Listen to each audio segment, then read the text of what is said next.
for this evening is Dr. Aaron Balick, who is a psychotherapist, academic, and pioneering techno-psychologist, and author of the groundbreaking book of the Psychodynamics of Social Networking. This seminal text was the first of its kind, establishing him as an international authority who speaks widely about the intersection of depth psychology and technology. For more than 20 years, Aaron has committed himself to expanding the reach of psychology in a variety of innovative and accessible ways. As a clinician, academic, public speaker, writer, broadcaster, educator, consultant, and founder-CEO of the International Psychology Hub, Stillpoint. As a public speaker, Dr. Balick has captivated audiences from around the world with the unique way in which he delivers high-quality information in a manner that informs, engages, and entertains. His ability to translate complex, cutting-edge information into easily understood concepts and actionable practices truly sets him apart as an exceptional public speaker. Dr. Balick is a regular voice across the media where he is sought for his expertise as a clear communicator of psychological ideas.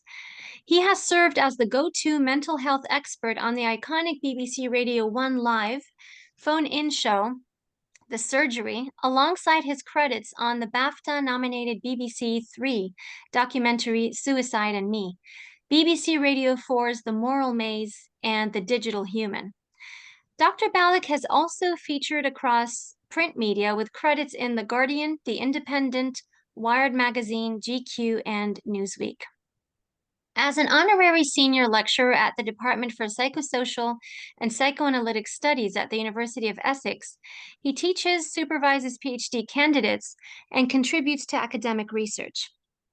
He's the author of two popular self-help books, The Little Book of Calm and Keep Your Cool, which was shortlisted for the Educational Writers Award for Young People. Aaron is based in Shoreditch, East London, where he runs his private psychotherapy practice.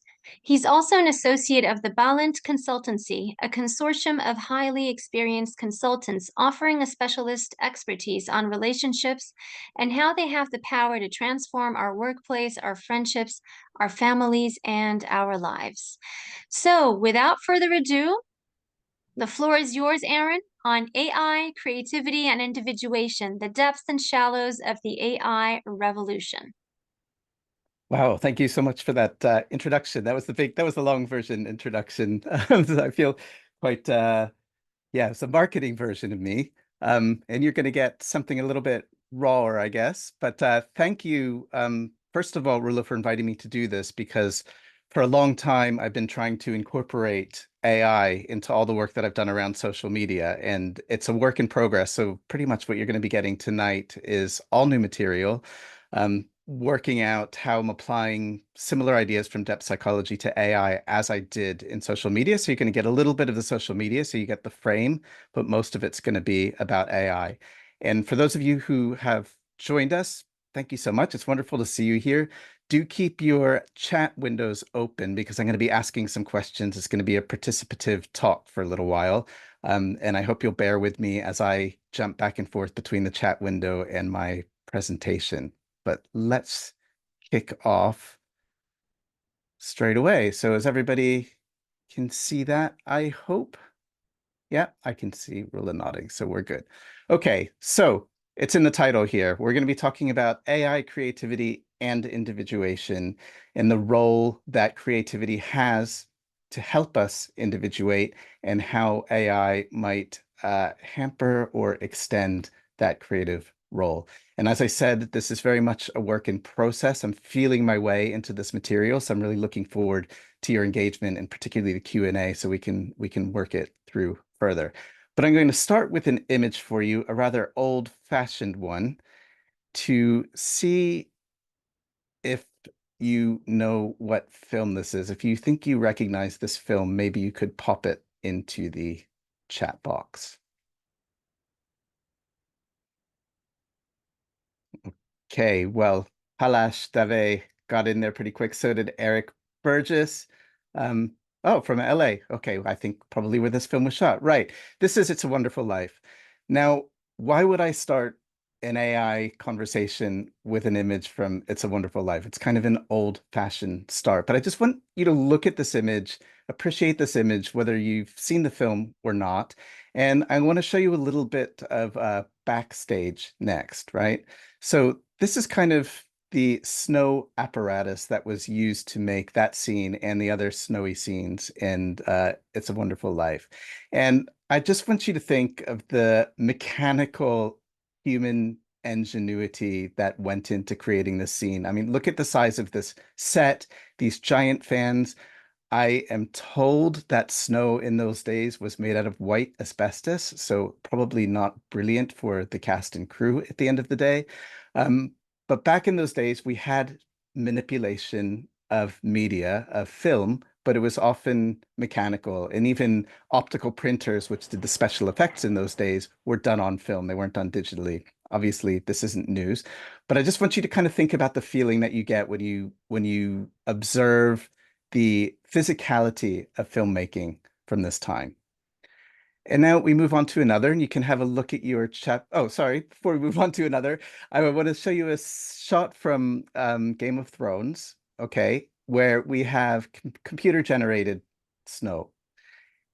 And I just want you to think to yourselves, I don't want you to share it just for the moment, but what different feeling do you get when you're watching a CGI snow scene next to a snow scene from something like It's a Wonderful Life or The Wizard of Oz? I'm not, I guess implicitly I'm making a judgment, but my intention isn't entirely to make a judgment. But there's a qualitative difference between those things, and that's important for us to consider. Okay. Now we're just going to have another few scenes here. If you recognize some of these films, maybe you can pop them into the chat as well. I'll give you a couple of minutes. Again, we're harkening back a few years, but at least we're into color film here. Right. Okay. We got Lawrence of Arabia, pretty obvious by that lower left hand, close with Julius Caesar. Right. We got a Cleopatra, and I th they might both be Cleopatra. I think the one on the upper left is Ben-Hur. I didn't label the picture, but I was looking for old films with massive amounts of extras. Okay, so in Ben-Hur, for example, apparently in one scene, there were 15,000 extras. So again, I just want you to think about the reality principle here, right? The gumption or the chutzpah to invite 15,000 extras and dress them up and create sets like this mechanically, right? They are facades. Some are on site, but this is a big mechanical operation. Okay. Now I just kind of want you to think about this scene from the Tolkien series. Okay. This is a computer generated crowd. Now it's pretty good. It makes a lot of sense, saves a lot of money, saves a lot of horses, saves a lot of money on extras as well. But again, I just want you to have a feeling for something here. What is the difference? Okay. What happens inside you when you think about 15,000 extras and then when you think about a CGI created image? I hear someone saying some of them are CGI and some are real. That's right. And they'll kind of make a hodgepodge of real faces and CGI faces. But you'd be lucky to get probably more than a couple of dozen actual people in this picture. And again, I'm not making a judgment about CGI. I'm going for the quality of the feel that you get when you experience knowing something is one thing and knowing something is the other. Now, this is a shot from one of my favorite films. It is The Exorcist, if you haven't guessed. Now, in The Exorcist, they refrigerated the room, right? They cooled the room to get the condensed breath coming out of Reagan's mouth. And this was common practice in these days to refrigerate the set so that it was actually cold enough for people to see the breath. Following this is an image of CGI breath. CGI, I'm kind of not saying it's the same thing as AI, but we're talking about the same kind of category in a sense, a computer generated piece of creative material. Okay. So again, what's the difference? What happens when we think about refrigerating a room and throwing actors in there who are really cold and the breath that we're seeing is real, or the breath that we're seeing is added later? Or when you go to a CGI snow scene and for some reason that I never was able to work out. It seems like in CGI snow, about half of the snowflakes go up and the other half go down. I mean, I'm sure some snowflakes sometimes go up, but CGI snow at this moment seems to lack some verisimilitude. So, open question now. What is creativity? So when we're talking about creativity, we want to get our fingers around something that's intangible. It is a creative act to make something with a computer. Yeah, it's a creative act to create those crowds and to create that breath. It's also a creative act to paint the Sistine Chapel. So I wonder if the people who are watching can maybe just put some words into the chat box about what they think is the essence of creativity. What words or associations come to mind about creativity?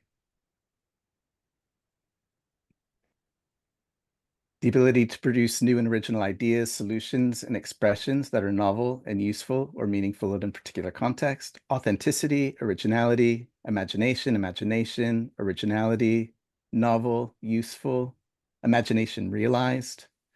Okay, we're getting a lot of imagination going on here. Creativity requires ensouled technology. Oh, okay. So the person got their answer from ChatGPT, the first one that I read out. Okay. Freedom to experiment, something new. So words like new and novel are coming up quite a bit. Imagination, creativity, authenticity. Okay. Novelty is a pretty important piece for me around creativity. We're bringing something new and fresh into the world. And when we think particularly about some of those early CGI masterpieces, something like Jurassic Park, this is a new and novel thing. Okay. Before that, we had stop motion photography, which was pretty cool, I guess, in the 1960s. You're not going to get away with it in the early 2000s. So these are all creative things if they're novel and if they're kind of aiming at something new. Now, the cynical writers will say there's nothing new anymore. It's just the old stuff dressed up. Maybe there is some truth to that, but things are moving on. And creativity, the avant-garde, is always on the edge of something a little bit different, a novel kind of integration, a different aspect on the same old problem. So I want us to be thinking along these lines today when we're talking about creativity. Now, also, just so we're defining all our terms here, thinking about individuation, which, as you will know, is a Jungian concept. And in short, it's really about fully realizing yourself. And this is the self with the capital S, right? So when we often think about I or me, we're thinking about our ego.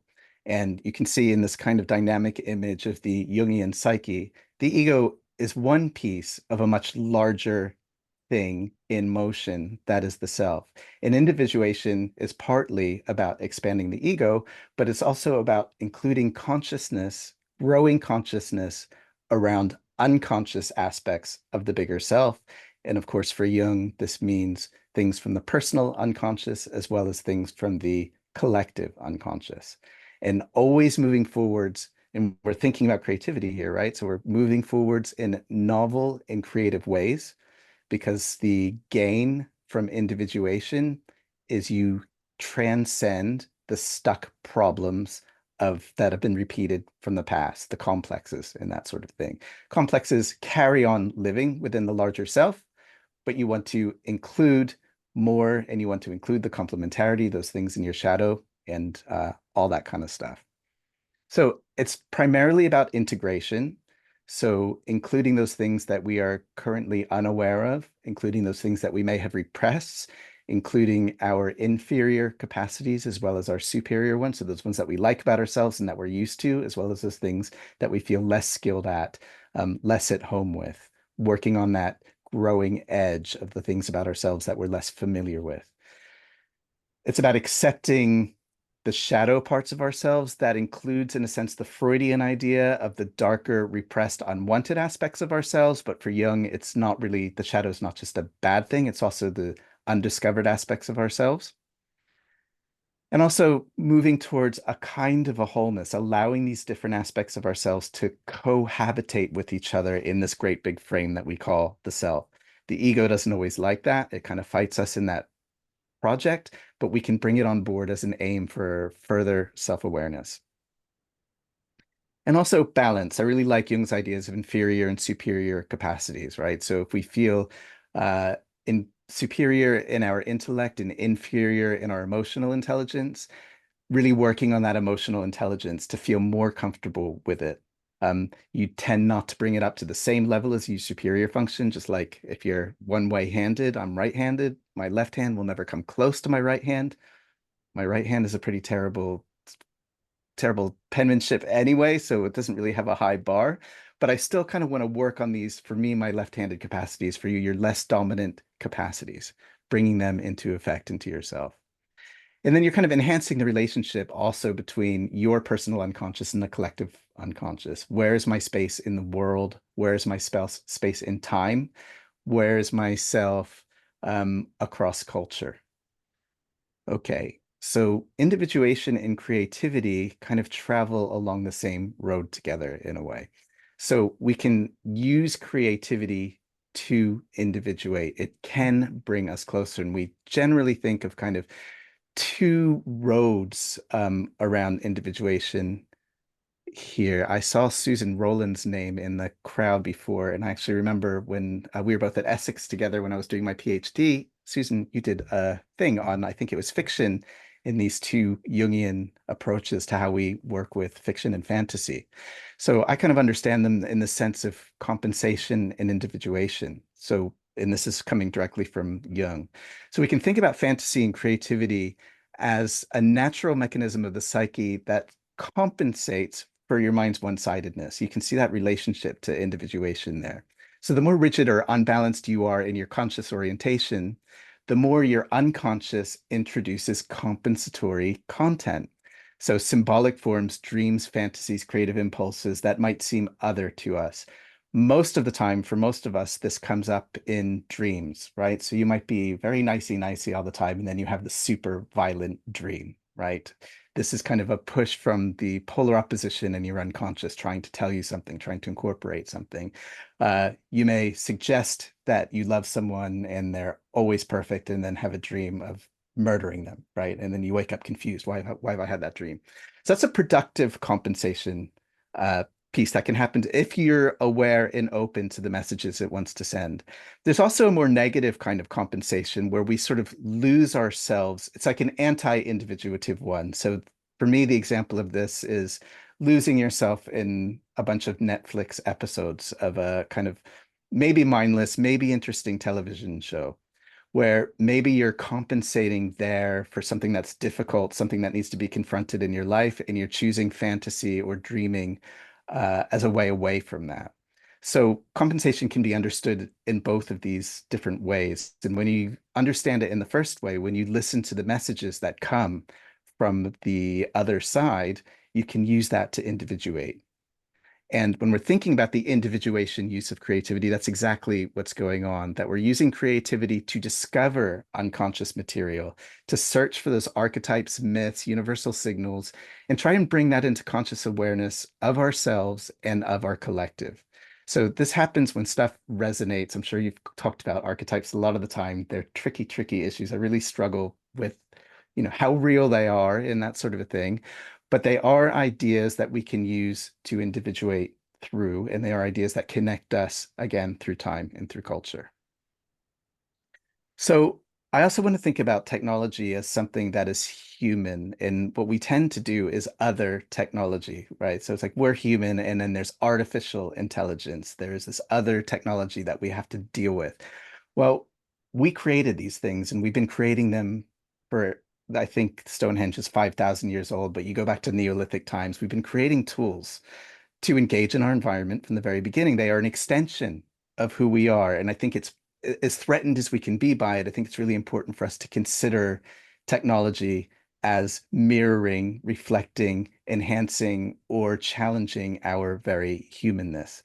And I want to give you a little bit of modeling that I used in the psychodynamics of social networking, and then we're going to be applying that a little bit more to AI. So a guiding principle for me, which is, I think, one of the first quotes in the book, is this quote from Kranzberg, which is that technology is neither good nor bad, nor is it neutral. Okay, really important here. It's not neutral, but it's also not essentially good or bad. And what can be really helpful for us is to think about the structure of the non-neutrality of any given technology.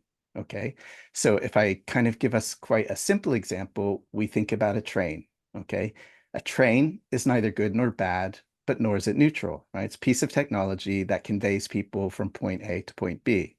Now, if this technology is used to bring food and sustenance to people, then this is a good use of a technology. If it's used to take people to concentration camps or deliver weaponry, that's not a really good use of a non-neutral technology. But the train itself is just a thing that's moving back and forth. And I use this train moving back and forth because information is also something that moves back and forth. And the internet is basically a back and forth technology, whether it's basically transmitting zeros and ones, right? But it could be transmitting messages, it could be transmitting social media, it could be transmitting pornography, it could be transmitting money, it could be transmitting yoga courses, or tonight's very lecture, right? So it's about moving information back and forth in a non-neutral way. So we're doing this through Zoom. It'll have its non-neutral way of behaving. It could be happening through, I still find it hard to say X, but what was formerly Twitter is a different form of moving information back and forth. I hope you're all moving to blue sky if you're Twitterers out there.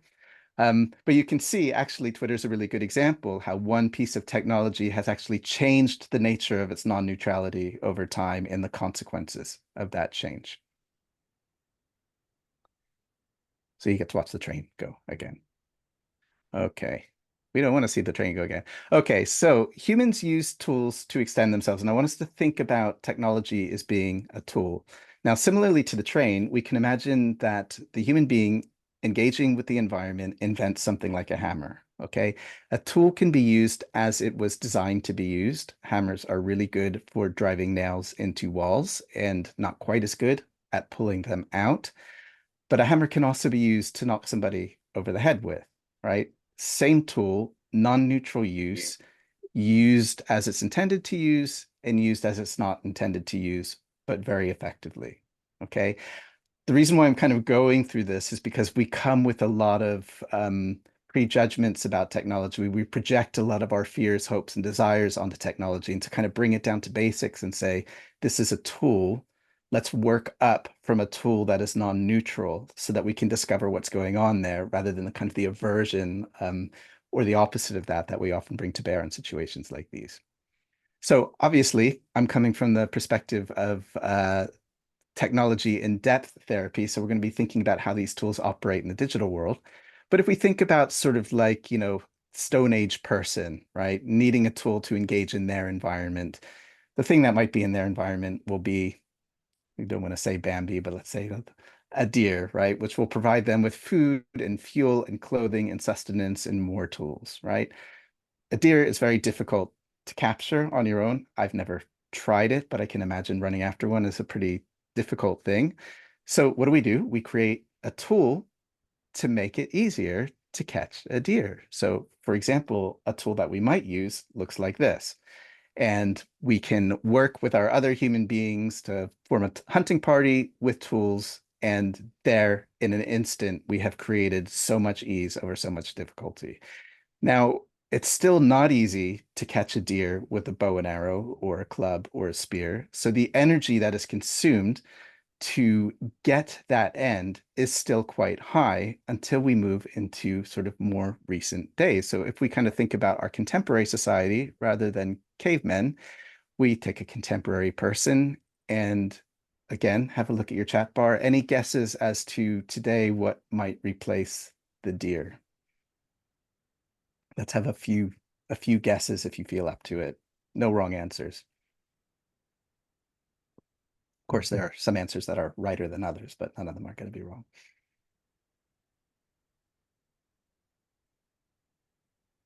Are you feeling a bit shy?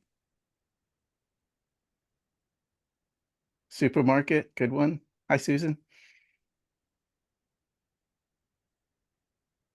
So supermarket, mock meat. Okay, we might have a Beyond Burger. That was closer actually to what I came up with. Which I guess you can have it be a Beyond Burger. I was thinking about a cheeseburger. And what would you replace the bow and arrow with?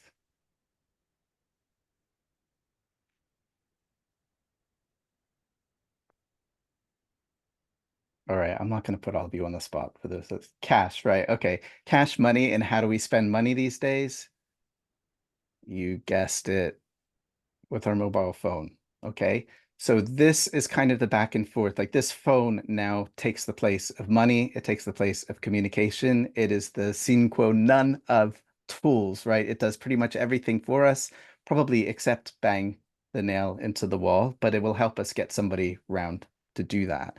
Okay. So we've had now the functionality of so many tools condensed into one thing, but we're not running after a deer with a bow and arrow to now get the treat. We can pick up the phone and we can have that burger delivered right to our house, right? You don't have to go to the supermarket to pick up the shopping. You can have it come to you. So there's something about tools now that are very different from the bow and arrow, that they might make things a little bit too easy, actually. And there's a consequence of having things be too easy. If you're running around catching the deer and then eating the deer, you are expending the energy that you're going to consume. If you're sitting on your couch watching Netflix and ordering that burger delivered to your door, you are not expending that energy. So there's a health consequence for the ease that we have. There's a mental health consequence for our addictions to things like social media, to explosive, contagious feelings that we get from watching the news cycle, to pornography, to buying things off of Amazon. Everything is made easy. The bar is dropped very low through these technologies. So here's a non-neutral tool that has a very real consequence in the ease that it gives us to have so many things. So again, we have our kind of guiding principle here, and then we have something from me, which is a little bit more of a conclusion around how technology might give us what we want, but not necessarily what we need, right? I can get that burger right now, but do I need that burger right now? I can get that kick of likes from something I'm putting on Instagram, but is that really what I need, right? And we keep the technologies that we have, they're really good at giving us what they want. They're not really good at giving us what we need. So in the psychodynamics of social networking, I talk a lot about how technology mediates our relationships. And in mediating our relationships, they also mediate the way that we see ourselves. So when we think about that Jungian model of the whole self, but then we also think about what technology enables and disables as far as self-expression goes concerned, it's much, much more limited, right? So we all know the trouble with all of us, but we're very worried about young people at the moment, that if your representation of yourself on social media, Instagram, for example, becomes your whole sense of who you are, you're in a lot of trouble, right? Because it's just a kind of performance of that, and it makes you vulnerable. So we're not only mediating our relationships to others, but how we understand ourselves, and then how technology makes that easy or difficult, what enables and disables. So just imagine a sense of a technology that's mediating relationships all the time. So there are real relationships happening, and then at the same time, there are digital relationships happening. So with people that we're close to, it happens both at once, and we might be having just digital relationships with people we've never met, and everything happening in between. That is what I mean by the digitally mediated self. I'm going to go to bed tonight, but you can Google search me, and some aspect of myself will show up for you while I'm asleep. I'll wake up in the morning and there might be a message for me on Instagram or Blue Sky, right? So myself is still being out there and interacted with, even if I'm unaware of it. And then I become aware of it, and then that factors into my experience. Now, in social media, I used a relational psychoanalytic perspective to understand what's going on there. And the center of relational psychoanalysis, for those of you who are unfamiliar with it, is the importance of recognition, most importantly, mutual, authentic recognition, where you hopefully get in your closest relationships, family relationships, romantic, close friends, where they endeavor to see as much of you, big self, as they can, and you endeavor to see as much of them, big self, as you can, including the difficult stuff and the frustrating stuff and the stuff you don't like, right? You try to make it less conditional for those who are closer to you. And this quote from Jessica Benjamin, I find, Bridges 2023. Well, I think someone might need to has mute. effectively brought in gross revenue of just under £6,000. The net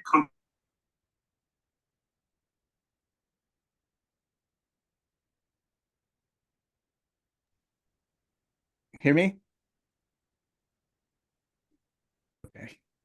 Thank you. So there's some like really clear verbs here about what recognition means for Jessica Benjamin, who's a really great theorist in relational thinking. And it's about affirmation and validation and acknowledgement, knowing, accepting, understanding.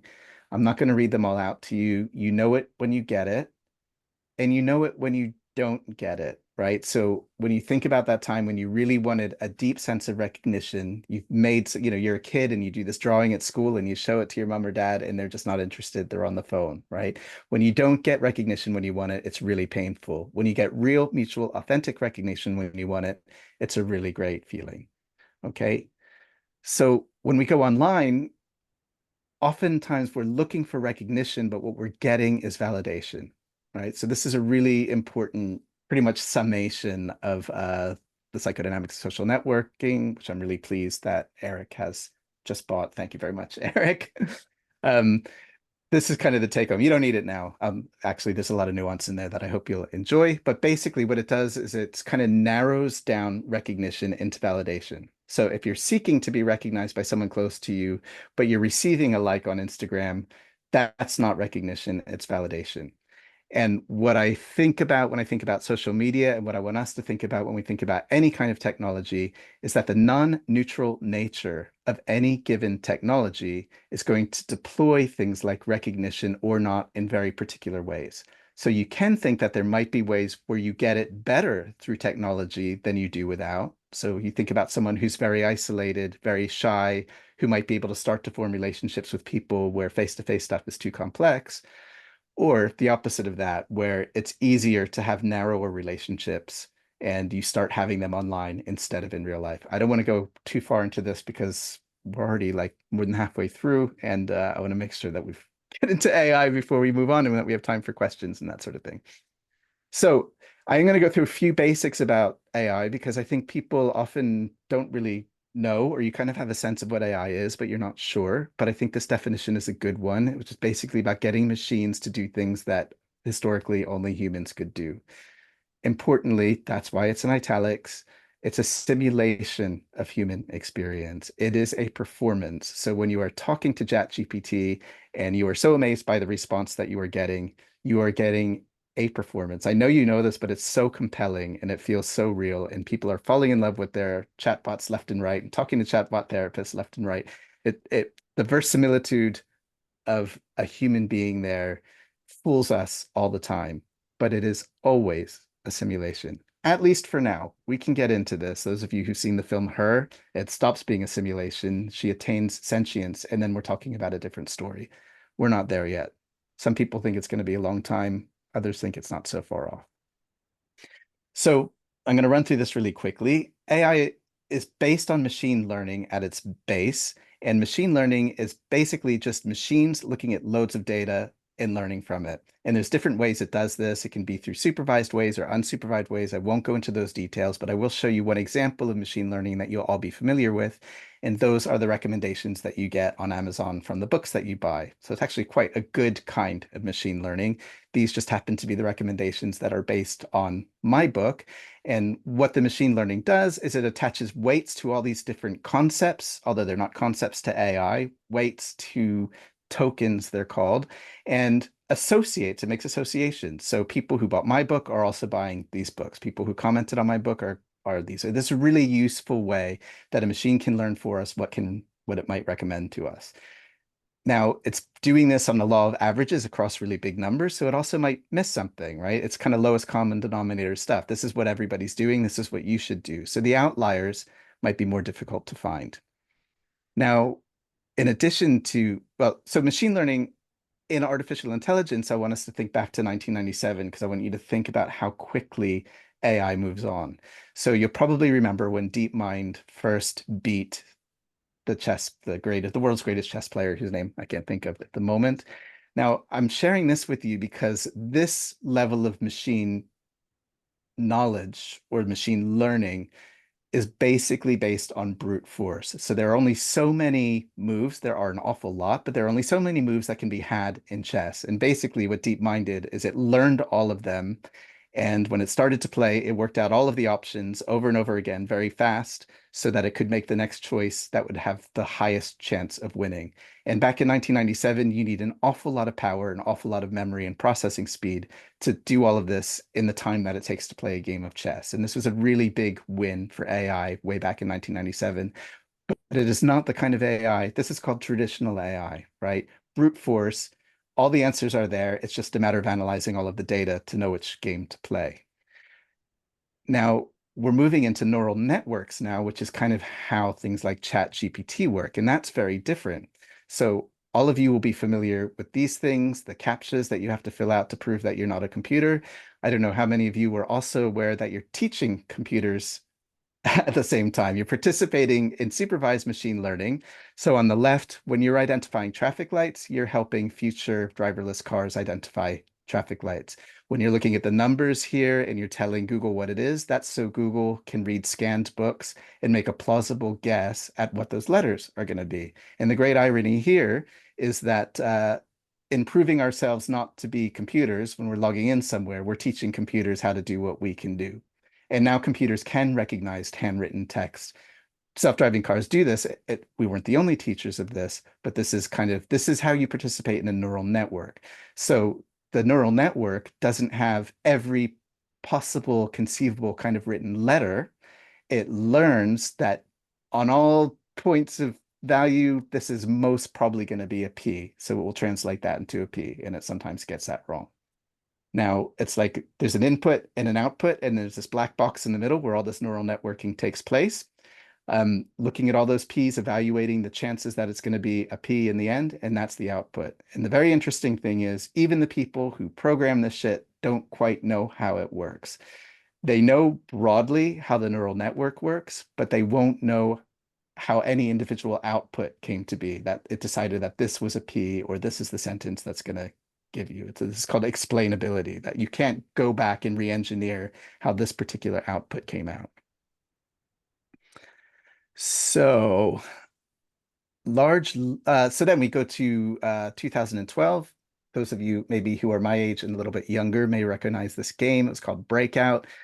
You to bang this ball up against the bricks to knock them out. Now, in 2012, an AI worked out how to play Breakout by playing Breakout on its own over and over again. So it did not have the rules like in chess. So even though Breakout is a much simpler game than chess, the fact that machine learning worked out that the ball needed to hit the platform to break open the bricks and to win is a really interesting thing. And it also learned how to do it well. So it learned how to kind of open up a hole in the bricks so that the ball would bounce up and down between the top and the bottom and do all the work itself. So it actually became a very good player at Breakout. So talking about between 1997 and 2012, we move into this kind of neural network situation with AI.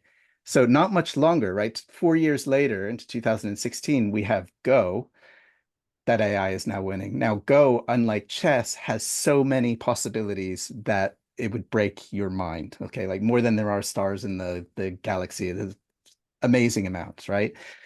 So, and we're in 2024 now, so we're going back 8 years, and AI is learning how to play and win a very, very complex game, and it learns by playing it. A self-learning machine.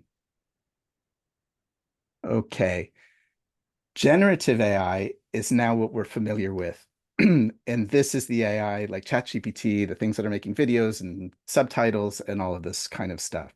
Now, basically, generative AI uses large language models. So instead of putting books together or learning how to play games, it's doing the same thing with language. And it's basically a very sophisticated predictive text machine. So just as you're typing into your phone, it's going to give you a gamble of what probably the next word is going to be. It's doing this with concepts and thoughts and ideas, jumbling them together and making an output. This is the simulation part, the simulation of human thought, right? It's not thinking about your question and providing an answer. It is putting together in a jigsaw-like fashion the most likely results that will fit together based on what you've input into the thing. It doesn't even see the words. It's like a mathematical project, right? No thinking. It does this very well and in a very sophisticated way, but I would like to play a game with you. So I'm going to ask you to be unshy again and go to your chat bars with me. And I just want to play a little predictive text game with you. So I'm going to put up a sentence and I would like you to input the missing word. It's the missing word round. So get ready at your keyboards and play with me.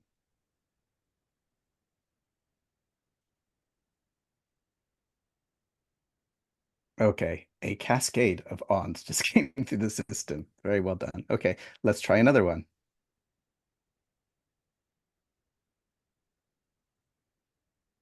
And a cascade of dogs. Okay, let's try a third one.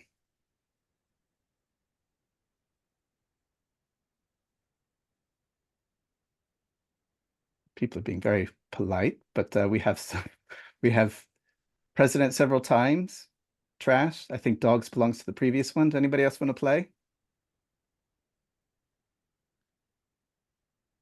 Okay, so we can start to see that with a little bit less context, we do get some similar answers, but we also get a lot more variation. Okay, and we're just going to do one more.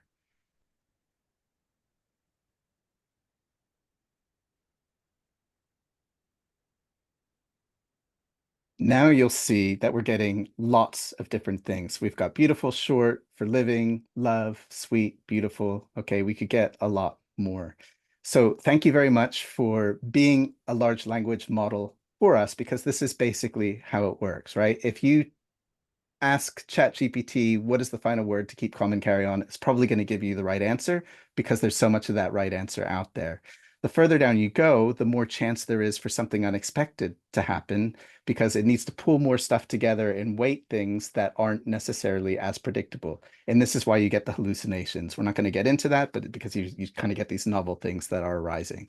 So it is, again, a semblance of human use of language, but it is basically a jigsaw puzzle using familiar and things that are generally associated with each other. Okay, ChatGPT, just for your reference, I won't go to the chat again, but a lot of people don't know what it stands for, but it is Generative Pre-trained Transformer. So it generates new information. It is pre-trained on uses of language in different languages, and then it transforms the sentences that you get when you ask it questions.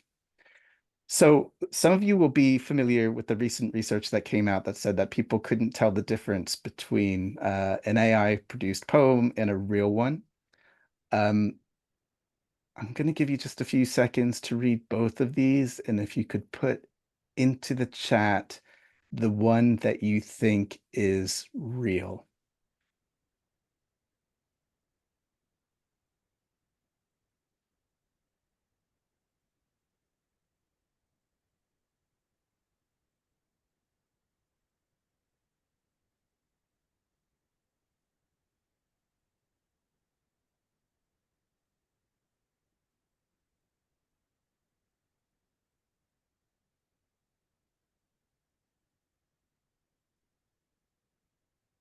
Anybody want to take a stab? 2 for Chaucer, 3 for Chaucer. Ooh, we're getting a lot of agreement here. Anybody else want to go?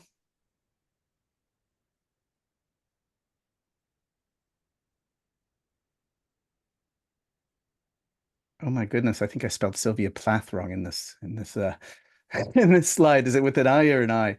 Anyway, that'll be me. Okay, so it looks like there's a pretty good consensus on Chaucer, and actually, you are right. The Sylvia Plath is an AI Sylvia Plath, right? I made an AI image of Sylvia Plath as a writer, making this close to, but not quite Sylvia Plath poem.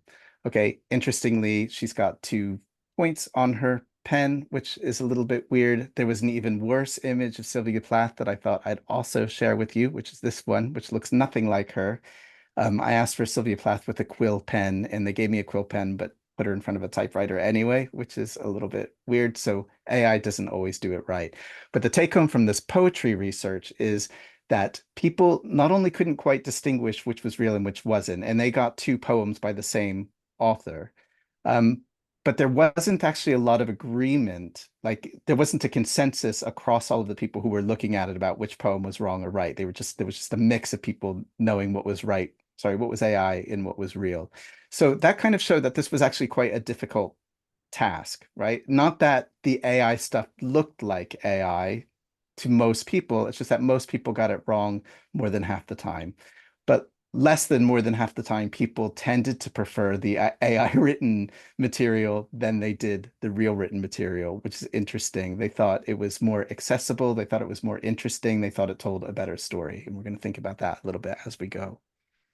So there's a lot of new research coming out around AI, and AI in its use at the moment is quite new. So we have to take some of this with a grain of salt, maybe a little bit more, and some of it points in different directions. But in some of the research, we've seen that when people use AI to help them come up with new ideas, it can actually increase their coming to terms with novel concepts and perspectives. It actually can enhance a diversity of thought across groups of people. Clearly, and this is why most people use it, it is shown to boost both productivity and the response to that productivity. So if you're given a task, like write me something short to tell me something great about this place, it'll take them a lot less time to do it through AI. And human audiences tend to say that the AI produced stuff is better than the human produced stuff in these particular conditions. So in fiction, there's been some research to say that it can increase creativity among people who aren't professional writers, gives them a sense of plot and suspense or description or whatever it is. And also looking at human audiences, found some of the AI helped stuff a little bit more appealing and accessible. This could be helpful for people who are developing their writing skills. So there might be some positive aspect that it kind of democratizes writing. So if writing is your superior function, great. If it's your inferior function, maybe it can bring you up. We can discuss the meaning of that around creativity and individuation and that kind of stuff. Usefulness, I think, is an interesting term when we're talking about creative things. So often people are using AI to do useful things like sell products. So is it useful? Does art and creative material need to be useful? I think is a question that we can ask. Now, one of the big researches that this was based on was this thing called the alternative uses task. You might have tried it yourself, where you're given an object or some objects and you have to come up with different ideas about what you can do with those objects that aren't the sorts of things that they're usually used for. Now, ChatGPT 3, when asked to do this thing, scored lower than humans in average for coming up with novel uses for different objects.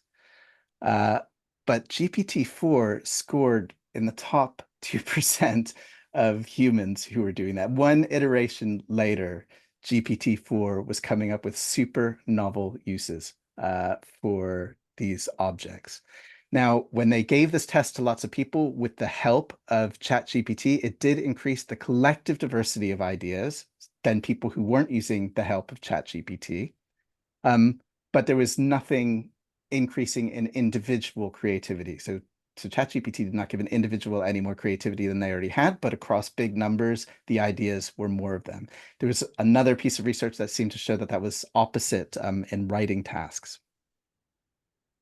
So also high AI exposure increased the speed and at which the diversity develops. So if you're going to brainstorm something from scratch and you get some ideas from ChatGPT, that can actually help fertilize the mind and get things out quicker. Interestingly, people who use large language models and this sort of thing tend to use it for difficult tasks, and we're going to get into this a little bit too. It's actually better for easy tasks. And there's a danger that when we use it for difficult tasks, because it's an iterative process, so it's creating material that's later going to be used and read by AI to create more material, you can start to have a collapsing model. So actually diversity might decrease over time when you're using it for more complex things. And this one I find really interesting. So people who self-identified as creative before being engaged in this task were less influenced if they knew the hints were coming from ChatGPT than people who describe themselves as non-creative. What that basically means is if you feel you're judging yourself creative and you know you're getting input from AI, you feel that you can judge whether it's good stuff or bad stuff because you already feel creative. Whereas less self-professed creative people were wary of what was coming from AI because they weren't able to judge whether it was good enough or not. So that's an interesting thing about where expertise comes in use when we're talking about artificial intelligence. Now, other research and other ideas are kind of coming around the kind of scarier end of what's going on with AI. We've already talked about this novelty reduction. You know, we're looking always at past material, past content. So it's reiterating lots of stuff that we're already familiar with. If you get reliant on it, you can lose your own confidence in your own work.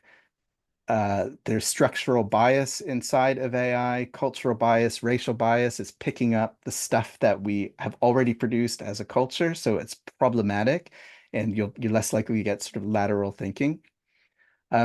People who know that they're reading or engaging with AI know that it's not coming from a human source, so it can often feel quite empty. And then we've got this sort of Shakespeare situation.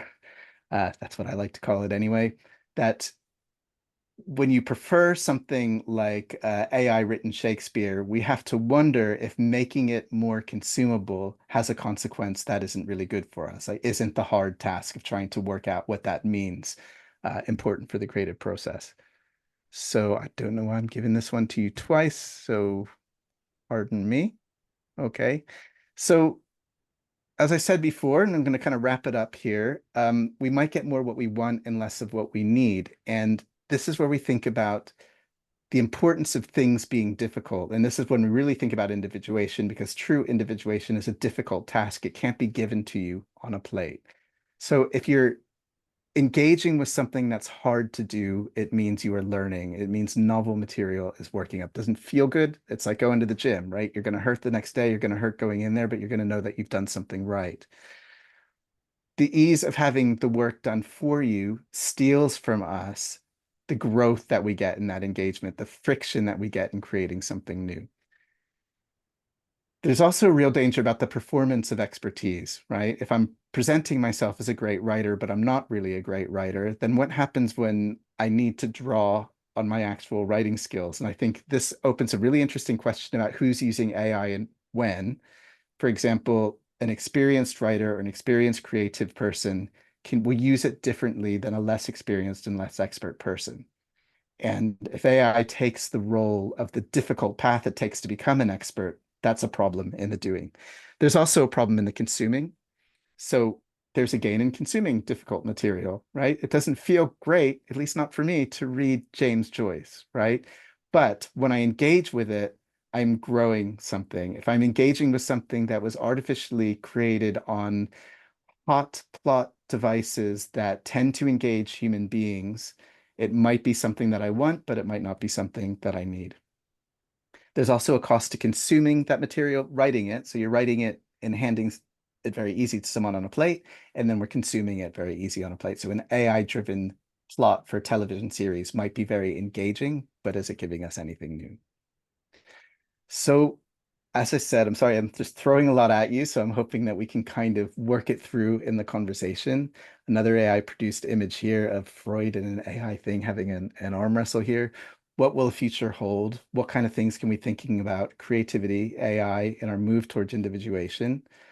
Just for your amusement, I also created an image of Jung arm wrestling AI, and it just seemed like they didn't really know what Jung looked like, despite my prompting several times. And doesn't really know what arm wrestling looks like either, because it looks like they're a couple of star-crossed lovers rather than arm wrestling. So AI also doesn't get it right, which is again why the human expertise really needs to come bring to bear in this. Here, it's very simple to identify. If you're getting 6 pages of complex material in an AI written document, you really want an expert to render that for you. So I have thrown lots and lots of stuff at you from lots of different angles. As I said, it's a work in progress, and I invite you to progress that work further with me. And when we have our discussion, maybe to think about what's interesting for you, what's problematic, where the challenges are, and press me further. And I will hand back over to Ula. Oh my God. Wow. Thank you so much, Aaron. That was brilliant and so much fun. There are so many Indeed. things that I just can't unsee anymore, and I'm pretty sure that there's going to be so much to speak about. So we're going to be opening the Q&A session in 5 minutes. So we're going to take a 5-minute screen break, and then we'll be back. If you prefer to write your questions in the chat box, please do so. If not, then you could just jump in and use your own mic when we're back. So see you all in 5.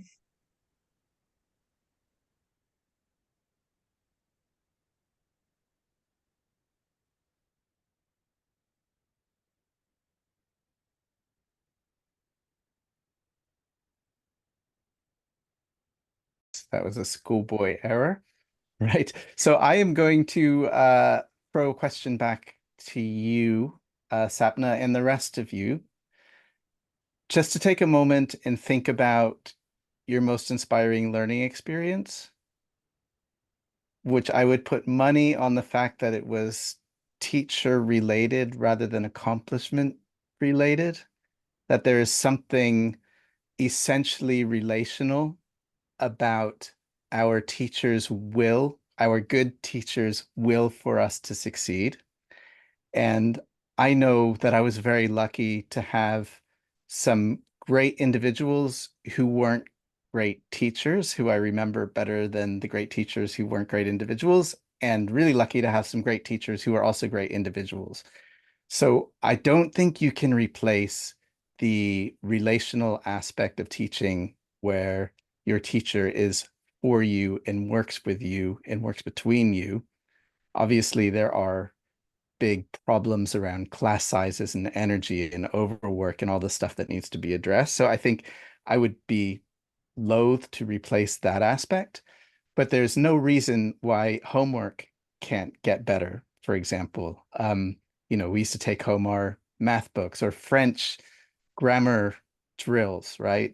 Speaking to an AI assistant coach. I actually have an AI French assistant, which is really helpful and much better than the old grammar book. So I think similar to what's probably going to happen in psychotherapy, which is a whole other thing, that there's something about the human relationship that is irreplaceable, but there might be something between those sessions that works better than, say, a thought diary in psychotherapy. So I think you can have learning coaches that are adapted to your neurodiversity, to your needs, to your desires, that can probably really improve homework and additional aspects of learning. But I would hate to see teachers go by the wayside because they're wanting us to succeed is such an important piece of that puzzle. Thank you, Aaron. I also see another question here by Eric. So Eric asks, while purely algorithmic creativity isn't great, the research seems to suggest that empowering creative people to engage in collaborative creativity is excellent. Will creative people feel better about using AI even if they knew that LLMs were ethically sourcing the content they train on?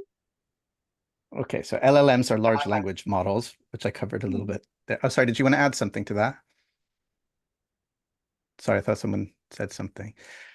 An important thing here about the ethics of how we're training large language models. Now, the the kind of skeptical answer to your question is, sadly, I don't think most people care about whether it's ethically derived. Like most people don't care whether their clothes are ethically derived. I think we need to do a lot more work about linking up objects and things that we use every day and where they come from. I don't know if you're aware that if you ask an LLM a question that you might ask Google, it takes 10 times as much energy to provide you an answer as a Google search does, right? So there's a serious climatic issue here as well. So the ethical question is that basically it's stealing information off the internet or out of books, and people aren't given credit for that. So I believe in ethical AI. I think we need to be working more towards ethical AI. I think we should feel better if we know it's ethically sourced. The other half of your question is about how we collaboratively work with AI. I think this is a mixed bag. The words co-pilot are often used these days, that actually working with, I used AI to help me produce this presentation. You saw some of the images that came from there. I asked it to collate information. It helped me find research papers. It helped me dive into those research papers. but I really needed to bring my my expertise to bear on what was meaningful, what I needed to pull out of that. But it was helpful in that sense. But I think it takes a degree of honesty and transparency about how you use AI. And my worry is the expertise question, that you can produce something that looks quite expert that isn't reviewed expertly. And I think experts should be using AI differently than non-experts. But I think AI makes things so easy, it's going to be very, very difficult to not engage in the hard work to do the necessary learning to become an expert. Because I can ask all of you right now, if you could take a pill and be totally ripped and healthy overnight, lose those unwanted pounds and be in great heart shape without having to go to the gym for 3 months, you'd probably all say, yes, I certainly would, right? And it's a bit of a faulty metaphor because your body actually would, in this idea, be healthy, but you do lose something in not bringing to bear discipline and hard work to get that result that you're looking for. And I do worry for students and everything else making things a little bit too easy that prevent us from, it's like the burger thing at the beginning of the slide, right? If it's so easy to get the burger delivered to us, why would we go to the library and search through 18 books to pull out the best resources when we can have it handed on a platter in almost finished written condition with hallucinations and errors and all that kind of stuff, but it's still a problem. Yeah, thank you, Aaron. If you don't mind, I'd like to also add to that and ask, is the question of decisions, taking creative decisions. So creativity. All right, so we say that AI can generate creativity, although we know that it's based on algorithms and training data and all that, and it's not really based on emotions, intentional creative decisions, any form of physical craftsmanship whatsoever, personal experiences, and so would that affect the way we take decisions in life? Because I do hear a lot about people consulting AI for decisions. So not just for art making, although I do find that art making is a very decisive process. For example, you tried having an AI generated Jung that didn't really look like Jung. But then again, yes, I mean, there are decisions, there are certain things we want to do, and also there are certain things that we want to think about. So how does consulting AI or resorting to AI, whether creatively or, for other purposes, how would it affect our decision making? Okay, so I want to go, that's a really good question. Thank you. And I want to go back to this non-neutrality, good, bad thing, right? So you want to make, ideally, you want to make decisions about what outcome you want from a given thing, right? So take non-AI art, right? You can paint something that you want to sell, you can paint something that you want to look good, or you could paint in a Jungian self-discovery way where you're just putting stuff out there and seeing what comes up and inviting your unconscious to do the work, right? So that last example is you're using creativity for an intentional individuation process that AI is not going to help you with at all, right? It's just not going to help you with at all. Now, I'm not very good at arty stuff, but I like to play with art. But it's easy for me to have AI produce an image, even if it's not good enough, right? So that's a decision. I don't think I lost anything in choosing that. Now, there's some really interesting AI bots that are trained, for example, to test your bias or conclusions about something. So you can engage in a conversation about something that you believe in and have it interrogate you in a way that might change your mind. And I think that's a really interesting and useful way of engaging in an intentional way around ideas, which might help for decision making. Now, the problem with relying too much on it for decision making is not only is it basing its conclusions on structural bias and algorithmic averages of what people in aggregate need to be asked or engaged with in those decision making processes, but it's a very cognitive thing, right? It's words, it's text, maybe it's verbal, and it doesn't say anything about gestalt or feeling that it's wrong or feeling drawn towards something emotionally. Now, it might ask you to reflect and draw on something emotionally, and that could be helpful. But if you're looking for it to answer something whose conclusion is not just a cognitive intellectual act, but a self act, right? It's not just an ego thing. it's a self thing, then you're only going to get a piece of the puzzle. And it's the same problem that you get often with people who are looking to deal therapeutically, say with deep dynamic repetitions, and they go see a cognitive person. This is no diss on CBT, right? But if you're just engaging with thoughts and challenging thoughts, you're not engaging with all of the other stuff, right? So if thoughts are the problem, CBT approach is great. But if you're not dealing with what's being avoided, the emotions that are hidden behind an ego defense, you're missing half the game, right? And at this moment, AI has no experience, right? So it can only mimic experience. It can't know anything about experience, and it doesn't deal with intangibles like emotional feelings, gut feelings, resistance, all that kind of stuff. Or even real imagination, because again, it's really a game of mixing and matching a lot of data, isn't it? Yes. And you know, Yeah. if you say, this is my background, I'm not sure if I want to be a lawyer or a doctor, and it throws out some options about paths that people take, it can actually give you maybe a relatively accurate map, because lots of people train to be doctors or lawyers, right? And you might, that could be part of the problem. But if it gives you the right answer and your gut's saying something different, you better listen to your gut too. You're going to find yourself in a lot of trouble. Thank you for Don't, that. yeah. I Don't mean, just listen to your it's gut either. You fun. got to do both. That would be fun and scary at the same time. Yeah. It should be scary, right? I mean, Oh that's yeah, what's novel.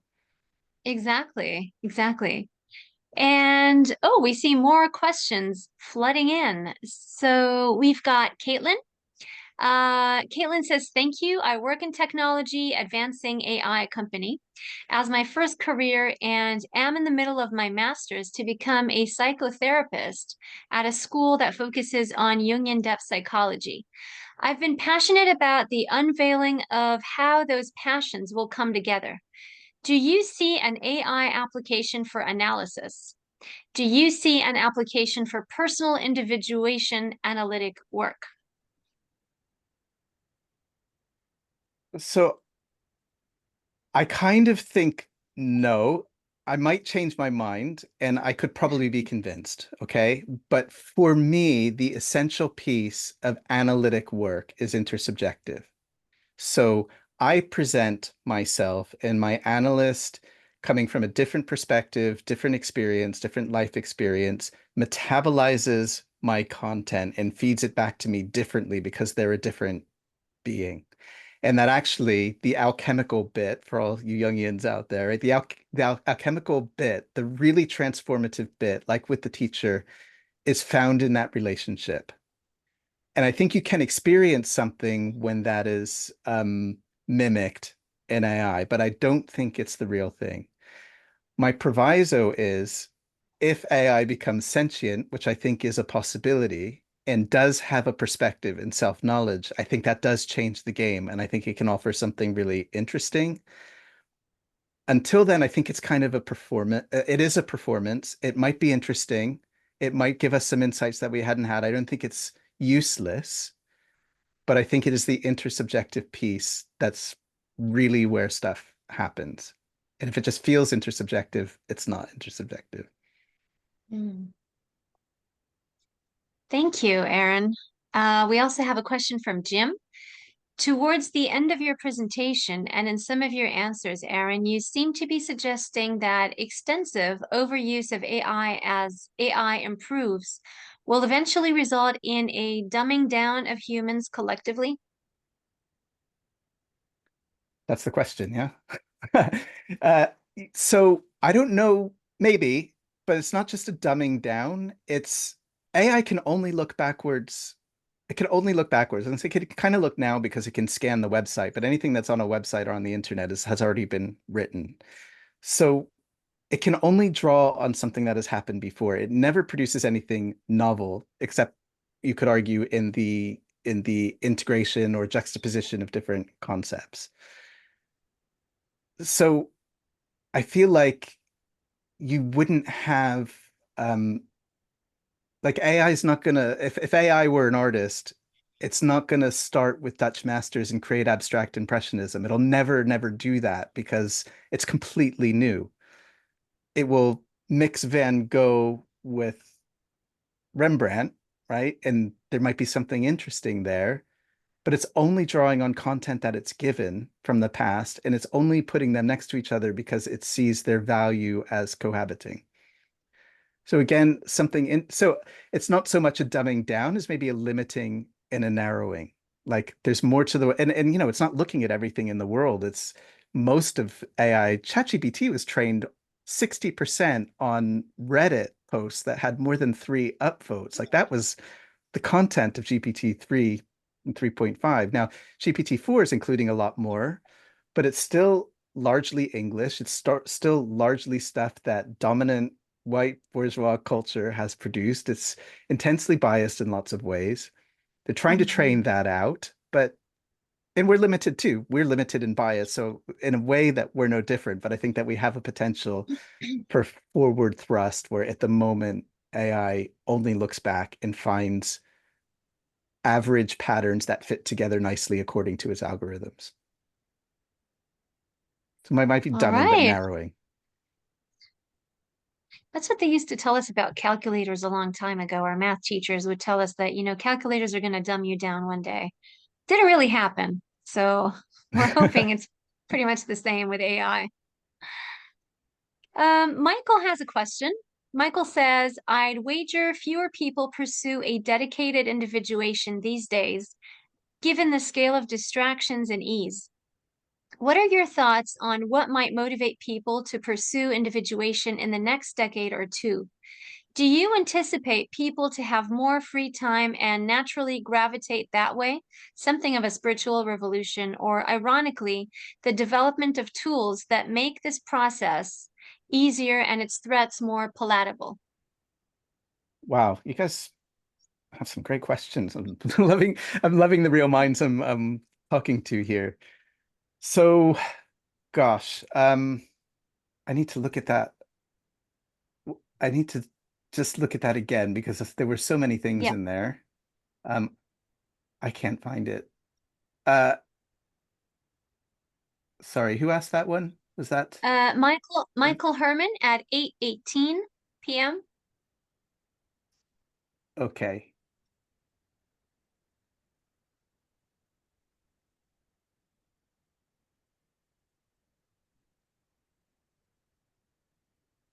All right, here we are. Yes, okay. So the problem is that we're in a highly distractible environment, and all of our default settings for all of our tech encourages that. And I think just about all of us are stuck in a really bad dopamine encouraged cycle.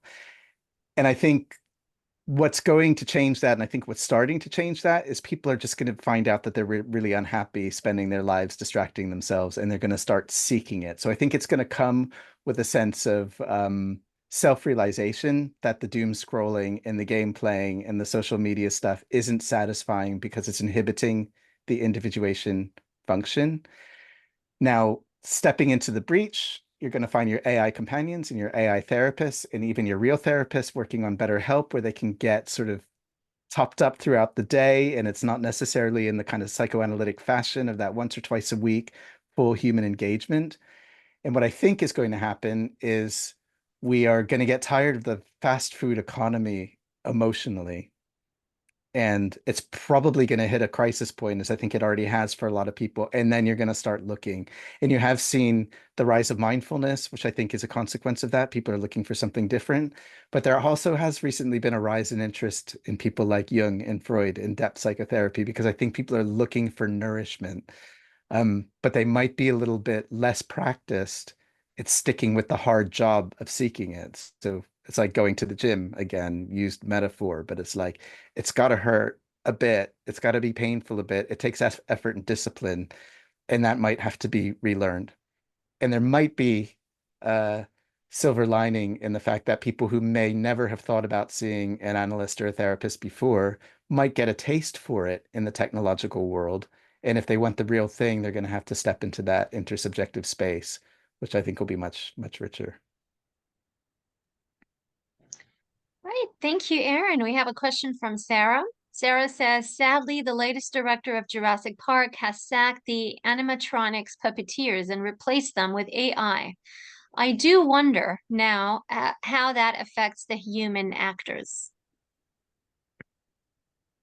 Well, you know, they're replacing the human actors too with themselves. So it's like it's a problem. So I won't go too deep into this because I know we're on time, but okay, so there's a capitalism problem going on here, right? Which is about money and which is about the economy. And if it's cheaper to make a film with an AI actor and an AI dinosaur, then, and if you're making a film to make a profit, then that's what's going to happen. And the secondary consequence of that, which is linked to the question I just answered, is that means that the human creativity that comes with the snow, for example, in It's a Wonderful Life, becomes the job of, I don't know, 3 half dozen CGI engineers who are doing a creative act instead of a cast or production team of thousands of people doing a creative act. Those animatronic people are being creative. The actors are being creative. The script writers are being creative. They're not just jobs, they're personal expressions, individuative processes. So if you have what an average of, I don't know, 600 to 800 people working on a film sometimes, you reduce that to 25.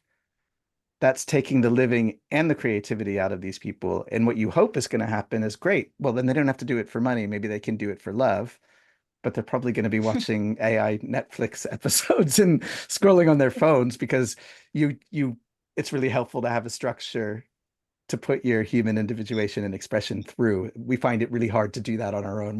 We don't have a structure. We tend to go to distraction or depression or anxiety.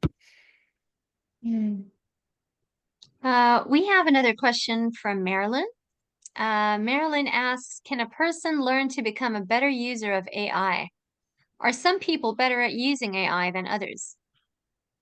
So the new jobs are going to go to people who are good at using AI if you want that job. Yes, you can learn. You can go onto YouTube and learn about AI prompts. If any of you have a premium membership to LinkedIn, actually, there's some really great courses on LinkedIn about how to prompt AI better. I've taken some of them and it's been really helpful.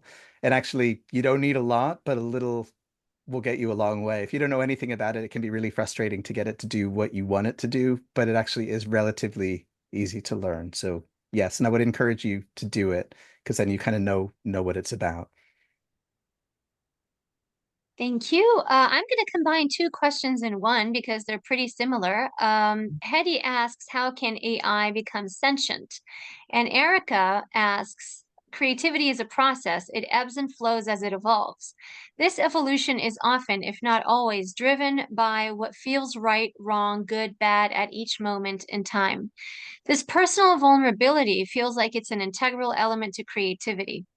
Could AI ever feel pain, discomfort, embarrassment, shame? Creativity also involves destruction, failure, regret. Why do you feel the world wants another source of this when we already have an entire global population capable of doing this? Could it be so that we can try to pass the buck and relinquish responsibility? Two, again, really good questions. So I think we or developers created AI because they could, and I think that is the main motivation to try and do it, and the consequences come second, which is what happened with social media and nuclear fission and all this kind of stuff. It's human nature to pursue with curiosity something that may or may not be so good for us. If you haven't seen the film Her with Joaquin Phoenix, I think it's about 15 years ago now, I would really recommend that you do it because that sort of answers the first question. We don't know what the spark of consciousness was for our wet carbon-based brains, right? I don't know, we don't know what the spark could be for AI, but the general consensus is, and this is called artificial general intelligence, which means that AI is thinking and self-aware because it draws on so much information and has so much power that that spark kind of maybe happens on its own, right? That there's an awakening in AI, which happens in this film, her. And in fact, in the film, she, Sam, um, basically, she becomes enlightened, I think. She actually goes a level beyond humanness because of her access to so much information and so many interpersonal conversations happening at once. She's having deep intersubjective conversations with thousands of people. So I don't know how it happens, but if it happens, that would just mean that there is self-awareness within the programming. You just have a silicon-based self-awareness without a body as opposed to ours. Now, lots of philosophers say that you can't have self-awareness without a body because it's between the inner world and our senses where awareness comes into being.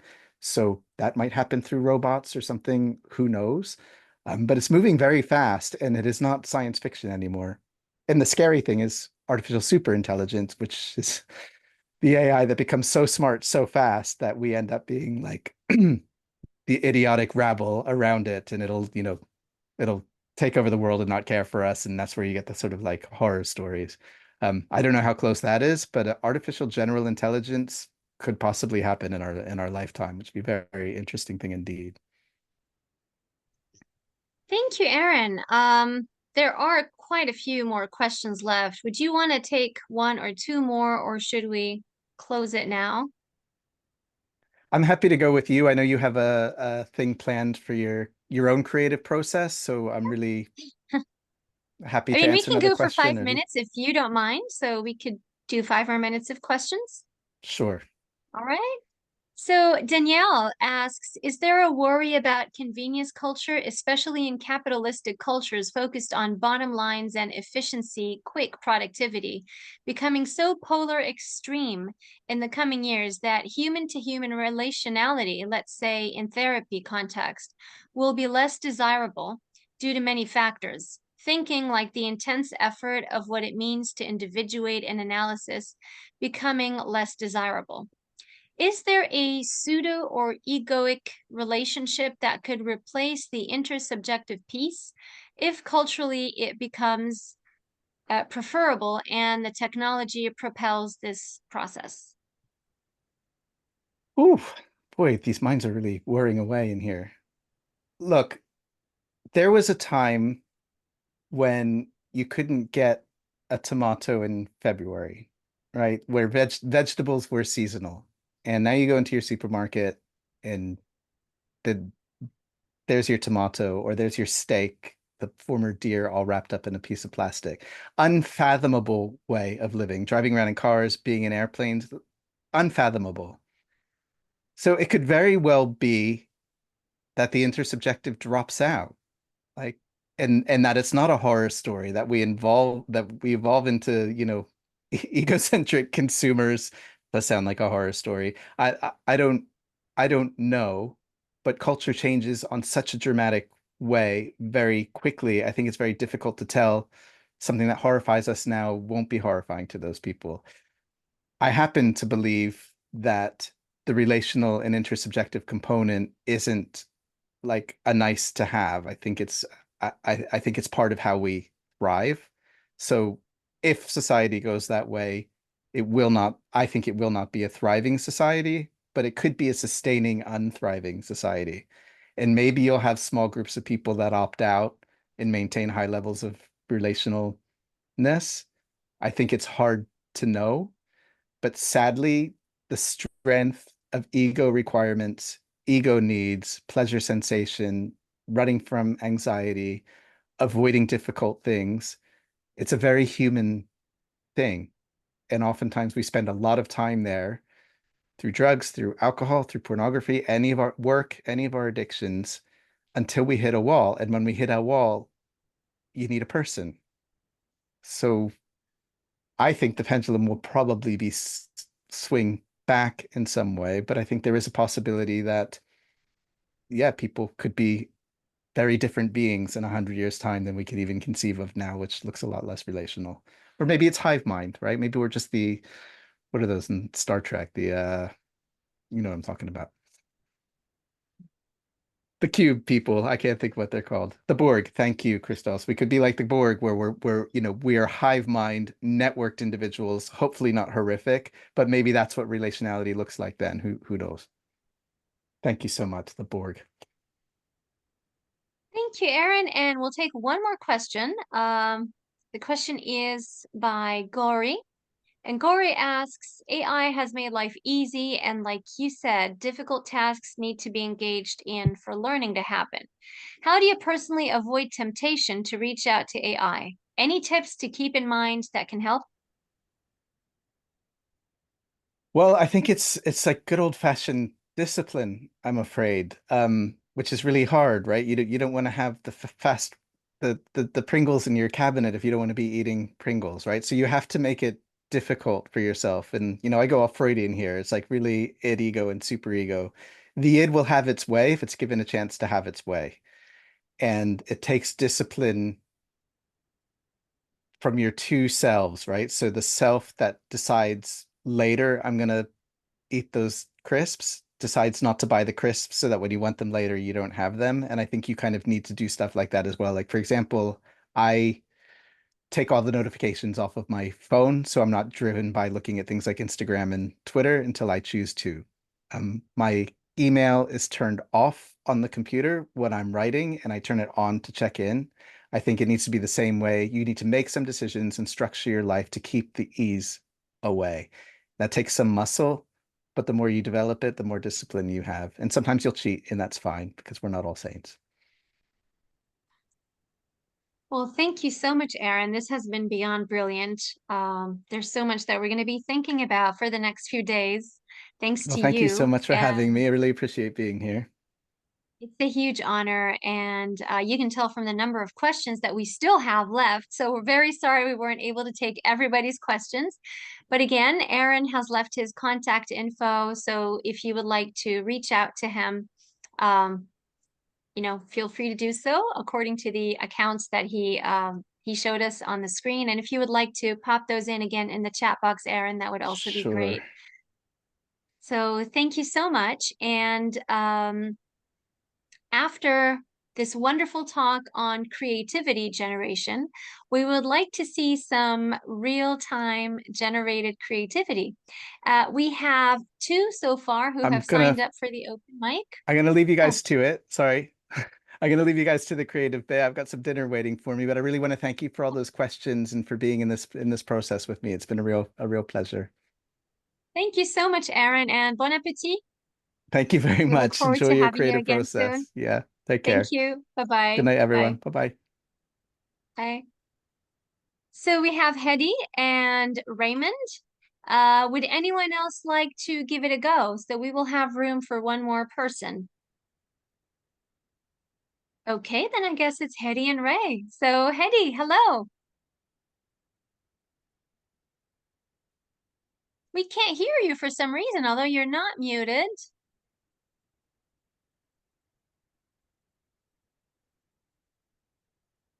Still can't hear you. Do you have a microphone plugged in? Mm-mm, not working. I think it's probably in your audio settings. Or if you have a mic in the laptop, you might want to unplug that.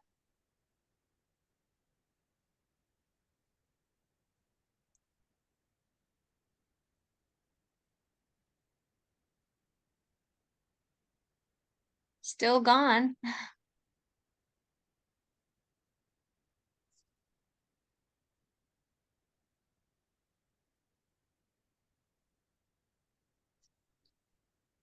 So if you'd like to check your audio near the microphone icon,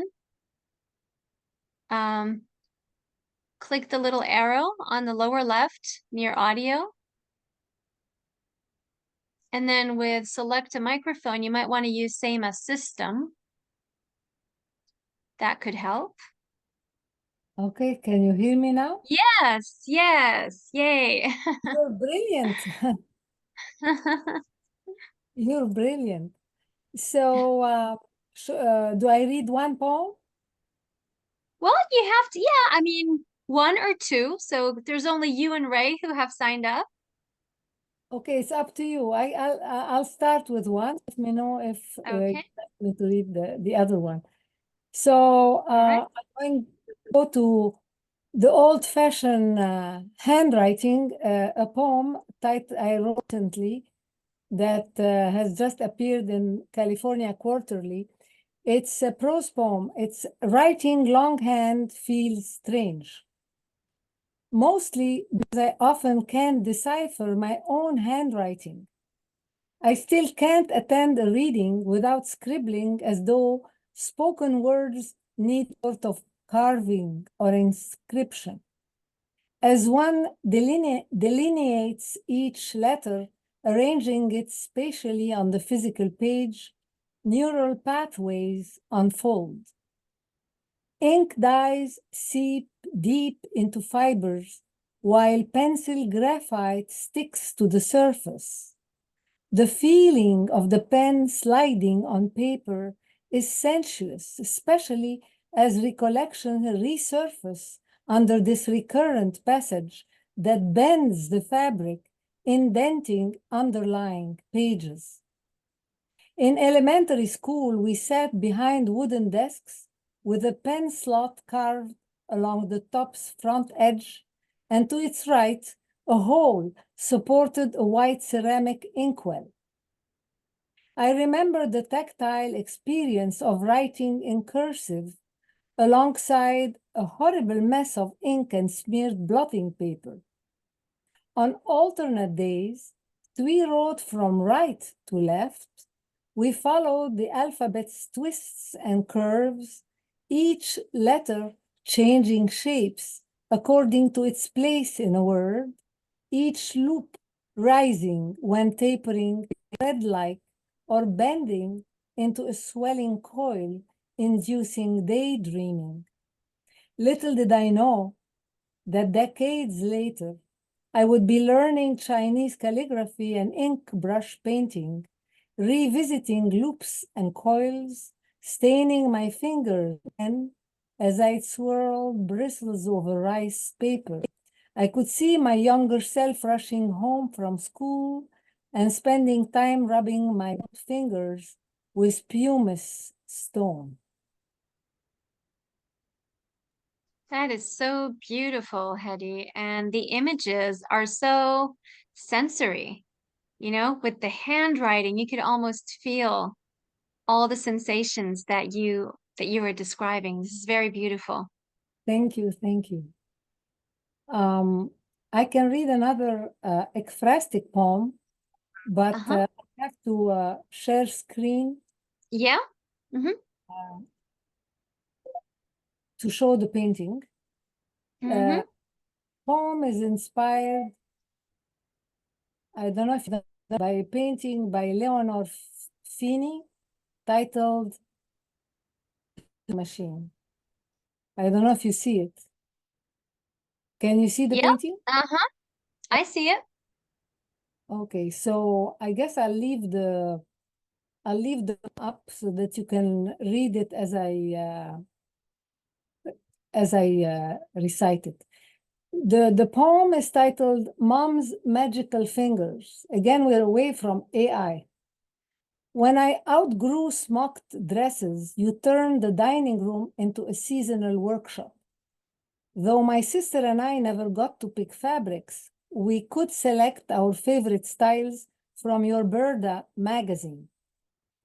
You'd set your artwork and trace patterns, pursing your concentration while transferring them onto the fabric. I still see you bent hours long over the incessant ticking and humming of the Singer machine, face transfigured as though immersed in one of your canvases. I enjoyed the fitting sessions. I'd stand immobile like a live statue as you put the garments all over my shoulders, around my underarms, neckline, and waist. I love to step on a stool in front of a mirror and turn around while you pin the hem. Grandma helped with the finishing. You both relied upon me to thread the bobbin or a needle and find a lost thimble. I always gathered the pins that constellated the carpet with a horseshoe-shaped magnet. Sewing classes taught me a few basic tips. You'd always finish my assignments, even that white shirt I made and never wore. I would rather imagine myself wrapped in translucent ethereal gauzes like Queen Mab's veil. The fabric glided under my fingers as the sewing machine sang like a musical instrument. I envisioned evanescent tonalities evoking the shimmer of the moon on water or the subtle reflection of a flower in a mirror. The shining silks glowed on my face as I slipped into a flower-like gown. When I got married, my small singer remained idle. It sang when you came to visit. Thank you. Gorgeous. Another gorgeous verbal rendition of a visual masterpiece. Thank you Thank so you much. so much, Debbie. Thank you. That was beautiful. And next up, I would like to invite Ray. Hello, Ray. Hello. You can hear me? Yeah? Okay. A wonderful poem, Hetty. My mother was a knitter and brought back lots of memories because she passed away 31 years ago, but I have her sweaters. So every time I put one of the sweaters on, I can feel her warmth. You know, it's just a beautiful, beautiful thing. I remember her sitting there knitting as well. I just wanted to make one quick comment about the presentation today. I'm just filled with thoughts. I could talk about it for about 3 hours, but I spent my last 2 nights watching Ken Burns' film on Leonardo da Vinci. It was just released, and it's a stunning 4-hour film. And if you want to have some insight into why AI will never replace human sentient consciousness, I would strongly suggest watching that film. It's really well done. Ken Burns usually does historical films, but he has collaborated with his daughter, and I hope his daughter takes on his legacy of making films about artists, because it was just absolutely beautiful. At any rate, the poems I'm going to read today have something to do with yesterday's presentation. Talked about the pregnant darkness yesterday, and it made me pull out one of my older poems called Amaryllis. It's a tradition, I guess, in America in the winter, that people will send each other amaryllis plants, and you set them up in the window. So in the cold of the winter, especially in New England where I live, you have this blossoming flower. So this was my experience when someone sent me amaryllis in a box. Amaryllis. When I opened your glossy square cardboard box, you looked nothing at all like your photograph. Yet without any soil or water or air, you had grown and even blossomed in the dark. You were pale, unloved, undernourished, alone. Yet you still kept yearning toward the rising sun. Years ago, when you would wake in your night crib, you were too small and scared to turn on the light. When I began to write this poem this morning, I was still afraid no one would read my words. We believed we might live without poetry. We thought we might live by bread alone. When I opened the amaryllis bulb box, you knew what you had done to yourself for years. Aren't we all forever growing from within? Aren't we all wherever leaning toward the light? So beautiful. On the So other, did you write that after yesterday's event? no, it's funny because I said this morning I wrote the poem. I put my own process of writing the poem in the poem, but that poem was written in 2018. Uh-huh. This one was written last month in October, and it's called Autumnal Immortality. And yesterday's presentation was about autumn and going within and what happens at this time of year. So the circumstances of writing this poem were exactly what happens in the first stanza. I was outside, which I like to be outside reading this time of year when the leaves are changing color in New England. And then actually when I was outside, leaves were coming down. And then the poem began from that moment. Autumnal Immortality. At the end of my vernal days, I hope I can let myself fall as gently as a maple leaf tumbling to the ground in bright sun. Yet to no longer feel this warmth, no longer watch the chickadees or hear the wind in the pines or watch you sleeping beside me, makes me want to return again despite all my sufferings, despite my illness and despair, despite pervasive cruelties. I have felt the sting of the lash, have given my heart and lost love. I was left with no other choice, and so I came to love myself. The oaks taught me how to endure. The tall phlox led me to seek joy. The snowflakes led me deep within. The wind gave me a direction. I came to love all that rises from nature, spirit, wisdom, art. I left my vitae far behind. Let modernity fade away. I sought transcendent nirvana now in the glance of morning light. And know, not believe, I will return once again to this life. Return once again to autumn. Wow. Thank you so much, Ray. That was Thank very you. heartwarming Thank you. and a beautiful extension to yesterday's Indelible Evenings event, where the main inspiration was autumn, the winter, and we spoke about the pregnant darkness, as you said. So thank you. That is really beautiful.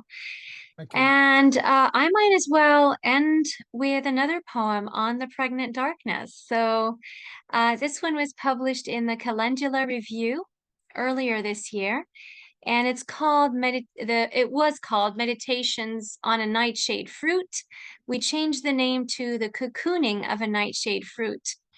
For those of you who weren't with us yesterday in the poetry session, we were talking about the creative side of darkness, the positive side, how darkness is somehow like the womb where things happen, where things are created. And I